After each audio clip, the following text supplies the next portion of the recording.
तू लेके जाएगा। तूने जो कमाया है, तूने जो कमाया है, तूने जो कमाया है दूसरे ही खाएगा। तूने जो कमाया है, तूने जो कमाया है, तूने जो कमाया है दूसरा ही खाएगा। क्या तू लेके आया है और क्या तू लेके जाएगा। धनानि भूमो पक्वसुगोचे भार्या गृहे द्वारी जना सुताने देहजितायम प्रलाप मार्गे कमार्गो गच्छति जीवेशः।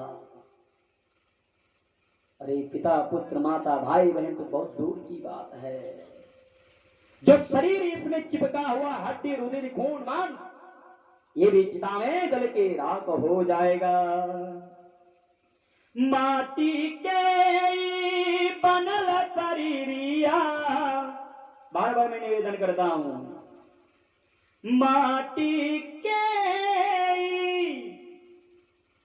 बनल शरीरिया माटी में मिल जाई ए भाई हो, और केहू कुछ लेके नाही जाई, केहू कुछ लेके नाही जाई ए भाई हो, और केहू कुछ लेके नाही जाई।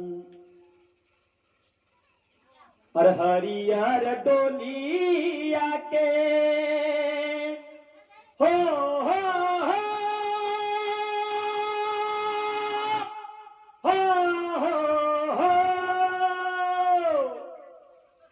हरियर डोलिया के ललका ओहरवा, मरने के बाद हरे हरे बांस काटे जाए जाते हैं, उसमें लिटाया जाता है और लाल कलर का कफन उड़ाया जाता है और कंधिया पे लेके चल ले चार गो कहारवा।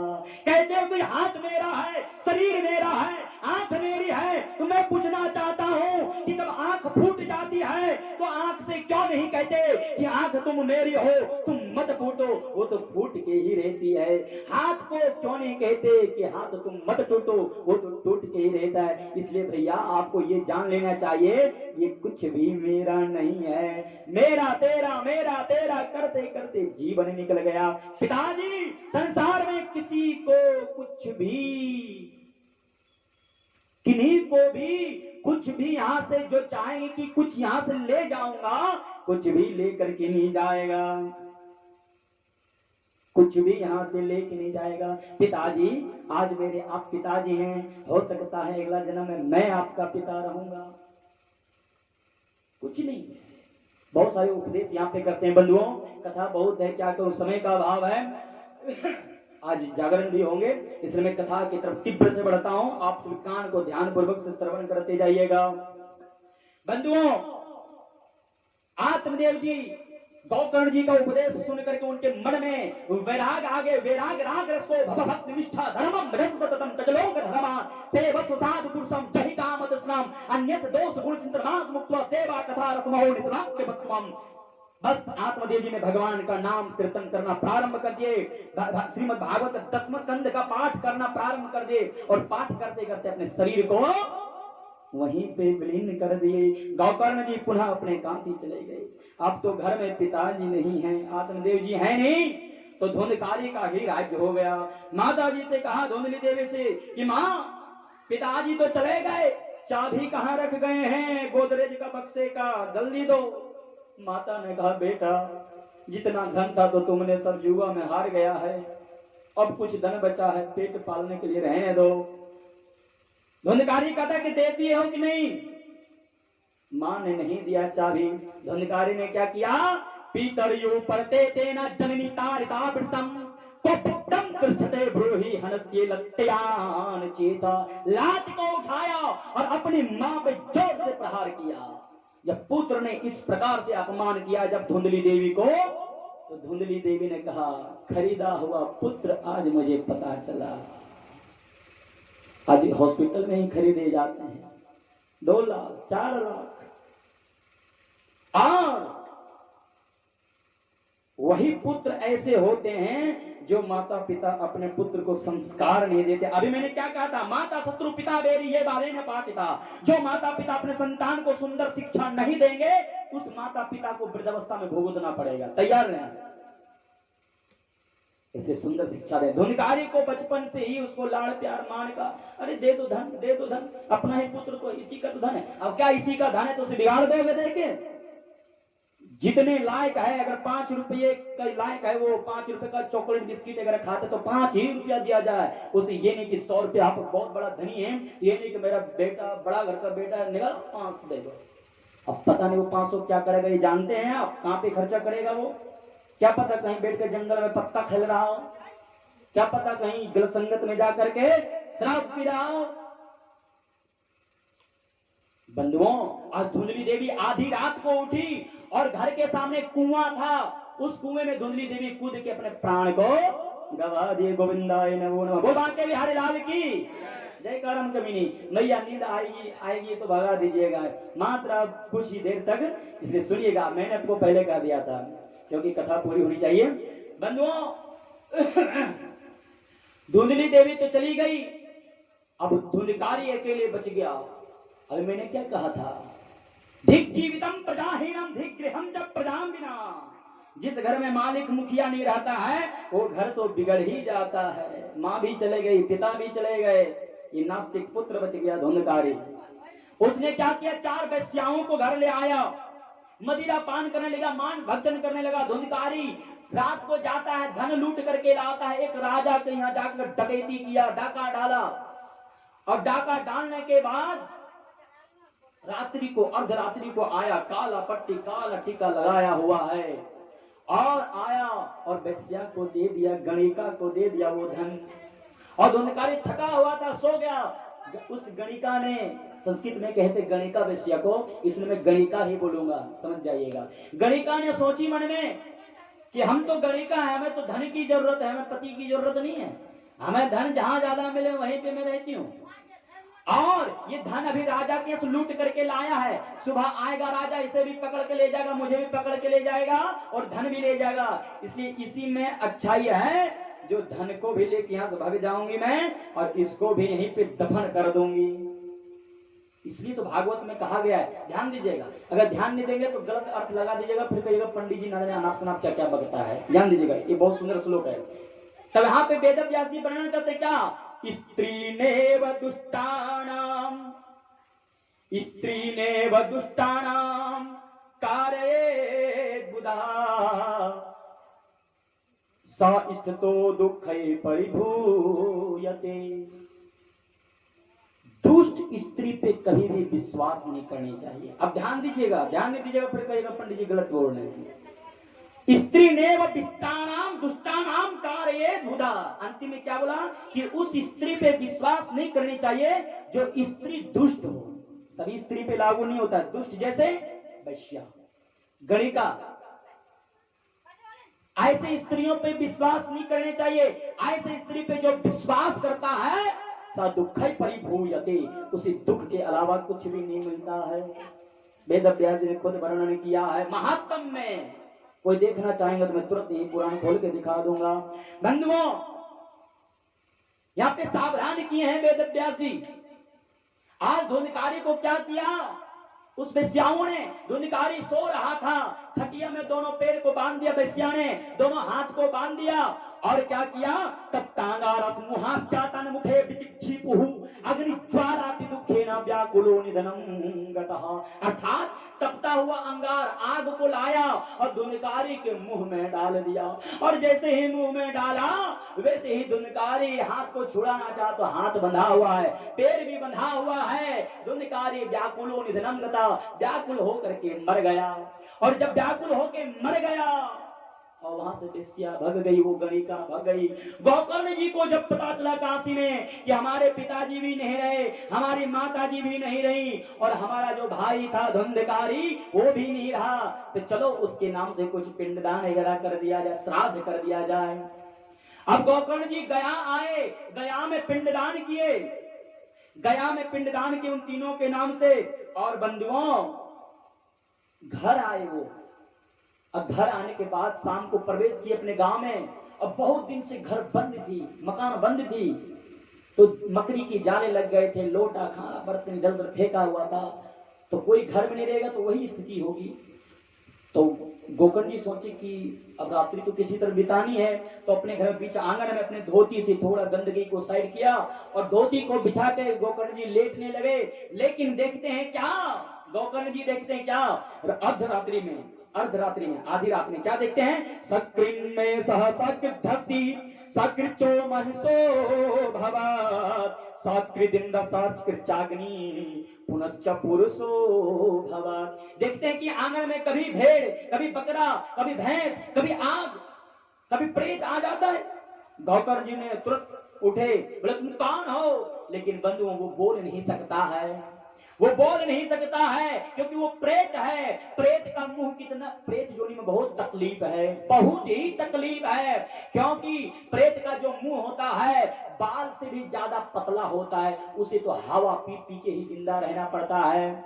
और जिसमें हवा की झोंका चलती है उसे कभी पत्थर में पटकाता है, कभी पेड़ में पटकाता है, ना जाने कहां कहां पटकाता है, बहुत दुख झेलता है प्रेत जोनी में। इसकी व्याख्या नहीं करूंगा क्योंकि समय अभाव है।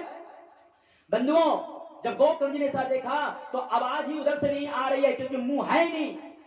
तो गोकर्ण जी ने क्या किया, हाथ में कमंडलों में जल लिया और उस आत्मा पे फेंका। आत्मा पर जैसे वो जल फेंके वैसे बोलने की शक्ति आ गई प्रेत को, और प्रेत ने बोल पड़ा, अहम भ्राता तो दियोस्मि धुंधकारी नामतः स्वत्येनेव दोषेण ब्रह्मत्वं नासितम मया। मेरा नाम, हे भ्राता, भ्राता मतलब भाई, हे भाई, हे मेरे भ्राता, मेरा नाम धुंधकारी है, मैं आपका बड़ा भाई हूं। तो ये हाल आपका कैसे हो गया? स्वकीयेनेव दोषेण ब्रह्मत्वं नासितम मया, मैं अपने ही ब्राह्मण कुल को समाप्त कर दिया, अपने ही कुल का सर्वनाश कर दिया, इसलिए मुझे प्रेत जोनी में जाना पड़ा। हे भैया प्रेत जोनी में बहुत तकलीफ है, इसका कुछ दुख उपाय जो है सो इसका दूर कीजिए, कुछ उपाय सोचिए, कुछ मुक्ति की उपाय सोचिए। गोकर्ण जी ने कहा कि भैया हे धुंधकारी, आपके नाम से, हमारे पिताजी आत्मदेव जी के नाम से, माता धुंधली के नाम से मैंने गया में पिंडदान कर दिया है, और कहते हैं कि गया में जिसका पिंडदान हो जाता है उसको तो मुक्ति निश्चित मिल जाती है। क्या आपको मुक्ति नहीं मिली? तो धुंधकारी कहते हैं गया श्राद्ध सतेनापि मुक्ति में न भविष्यति।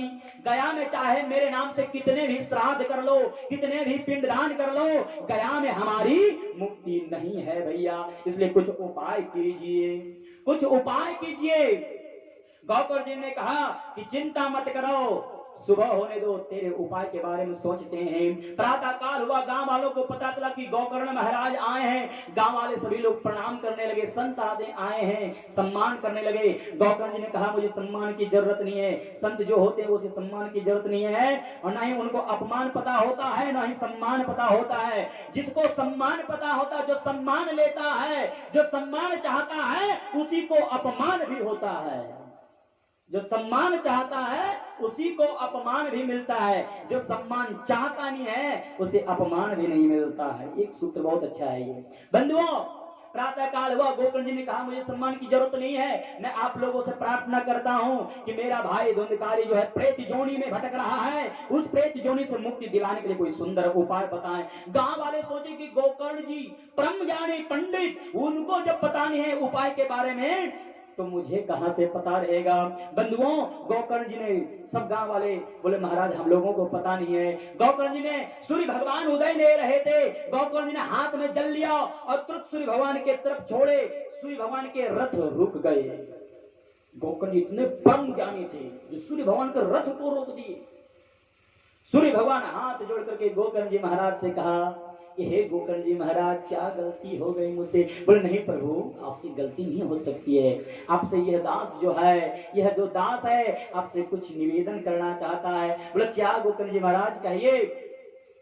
तो गोकर्ण जी ने कहा कि जो हमेशा पाप करता रहा, जो ब्राह्मण हत्यारा रहा, गौ हत्यारा रहा, संत हत्यारा रहा, बालकों का हत्यारा रहा, स्त्री हत्या रहा, बड़े से बड़े पाप किया है, और पाप करते करते करते जिसकी मृत्यु हो जाती है और मृत्यु होने के बाद जब भयंकर जोनी में जब उसे जन्म लेना पड़ता है तो उस जोनी से मुक्ति दिलाने के लिए क्या कोई सुंदर उपाय है? तो सूर्य नारायण भगवान कहते हैं, भैया यहाँ ध्यान दीजिएगा, यहाँ पे प्रश्न और उत्तर दोनों है। सूर्य भगवान कहते हैं हाँ उसका उपाय है। बोला क्या? बोला श्रीमद् भागवतान मुक्ति सप्ताहे वाचनम कुरु। उसके नाम से श्रीमद् भागवत की कथा अगर सुन लेगा, श्रवण करा देगा तो उसे प्रेत जोनि से मुक्ति मिल जाएगी। तुरंत गोकर्ण जी महाराज श्रावण आषाढ़ के महीने में तुरंत 7 बांस का गांठ को 7 गांठ का बांस को गाड़ दिए। उस धुंधकारी को तुरंत बुलाया, मंत्र के द्वारा उस बांस में प्रवेश किया और धुंधकारी जो शांति पूर्वक से कथा सुनने लगे। श्रीमद् भागवत की कथा श्रोताओं ने भी सुनने लगा। सभी लोगों को जब पता चला कि गोकर्ण जी महाराज श्रीमद् भागवत की कथा कर रहे हैं, दूर दूर से लोग आने लगे। और बंधुओं, जब 1 दिन की कथा पूरी हुई तो पहली गांठ फट गई, 2 दिन की कथा पूरी हुई तो दूसरी गांठ फट गई, 3 दिन की कथा पूरी तीसरी गांठ फट गई, इसी तरह 7वें गांठ फट गई। और 7वें गांठ जब फट गई, 7 दिन जब पूरे हो गए भागवत के, तो एक चमचमाता हुआ सुंदर सा शरीर धारण, मुकुट धारण किया हुआ, सोने से हीरे से मोती से आभूषण पहना हुआ उस बांस से निकला और उधर से भगवान के पार्षद सोने सिंहासन लेकर के आए और ये गया उस पे विराजमान हो गया और वहां से प्रणाम किया। गोकर्ण जी कहते भैया आप कौन हो? बोला भैया आप भूल गए। बोला कौन हो? बोला भैया मैं वही आपका भाई धुंधकारी हूँ, मैं देवता बन गया हूँ आपके आशीर्वाद से। गोकर्ण जी बोला क्या तुम देवता बन गया? बोला हाँ भैया, लेकिन आपके आशीर्वाद से। तो उसी समय धुंधकारी कहता है देवता रूप में, क्या धन्यम धन्यम भागवती वार्ता प्रेत पीड़ा विनाशिनी। धन्य है भागवत जो प्रेत की पीड़ा को विनाश करने में सक्षम है। फास्ट बोल रहा हूं, क्या करूं, समय अभाव है। वहां जो श्रोता बैठे थे महाराज, भगवान 2 दृष्टि करते हैं। बोला क्यों? बोला धुंधकारी देखिए, धुंधकारी के लिए सोने का सिंहासन आया, हम लोगों के लिए कुछ नहीं। बोला भैया श्रोता 3 प्रकार के होता है, उसमें से तुम श्रोता सरोता था। श्रोता तो ये था, श्रोता कहते हैं उसे जो शांति पूर्वक से कथा सुने, उसे श्रोता कहते हैं। शांति पूर्वक से धुंधकारी जो है कथा को सुना। लेकिन तुम लोगों में श्रोता में जो थे वो कोई सो रहा था, कोई काट रहा था। भजन पंडित जी नहीं गाते हैं, जजमान प्रसाद में रसगुल्ला नहीं रखा है, तुम लोग को काटने छाटने बोलने में ही समय निकल गया। इसलिए भगवान तुम्हारे ऊपर कृपा नहीं किए। जो ध्यान पूर्वक से सुना उसके लिए तो भगवान के धाम से सोने के सिंहासन आए। बोल श्रीमद् भागवत महापुराण की, बोल श्रीमद् भागवत महापुराण की, बोल बांके बिहारी वाल की, बोल श्री राधे रानी की। समय क्या हो गया भाई? 8:30 हो गया है।